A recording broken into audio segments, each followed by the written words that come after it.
buzulgan учурда, ümmetin buzulgan учурда деген манisi, ümmet oşo sünnetті амал кылбай кылган кезде, bir sünnetini бекем кармаса, o ağa bir şehittin soğuğu жазылат.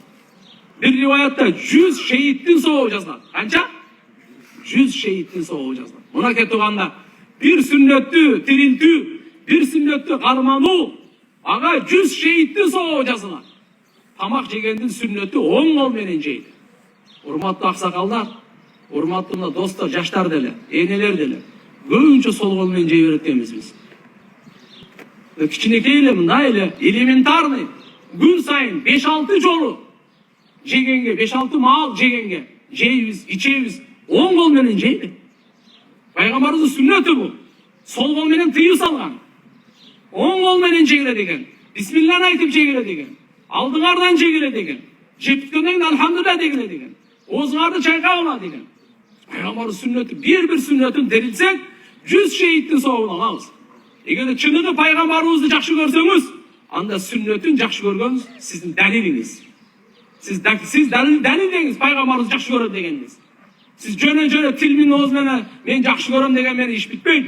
Сиздин чыныгы жакшы көргөнүңүз пайгамбарыбыз сүннөтүн жакшы көргөндө биз билебиз. Ошон үчүн ким пайгамбарыбызды жакшы көрсө, ал сүннөтүн жакшы көрөт. Сүннөтүн жакшы көргөнү пайгамбарыбызды жакшы көргөндүн далили. Ошон үчүн инша пайгамбарыбыз айтат, ким мен менен бирге болот дейт, ким мени жакшы көрсө, менин сүннөтүмү жакшы көрсө.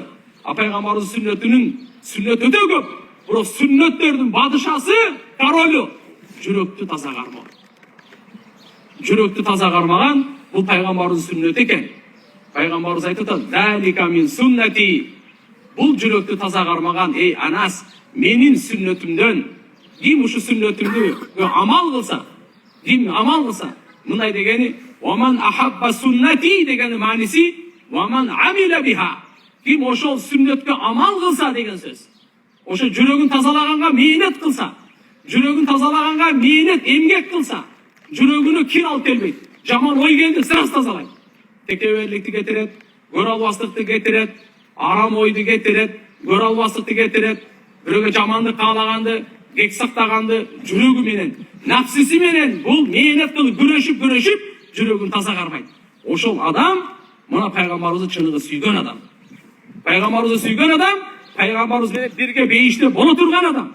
Ошон үчүн иншалла Аллах таалам баарыбызга пайгамбарыбыз саллаллаху алейхи ва саллям менен бирге бейиште болгонго товфик берсин. Амин.